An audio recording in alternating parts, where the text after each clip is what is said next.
انا للہ و انا الیہ راجعون۔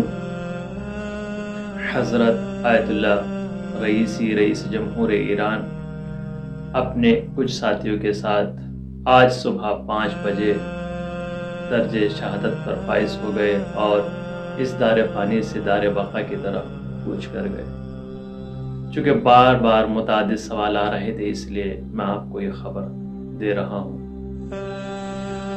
اور حضرت آیت اللہ رئیسی خادم قوم، خادم ملت، خادم حرم امام رضا علیہ السلام اور ایک مرد شجاع تھے۔ ان کے لیے آپ سے گزارش ہے کہ فاتحہ اور مغفرت کی دعا کریں اور تمام اہل تشیع کی خدمت میں تسلیت عرض کرتے ہیں۔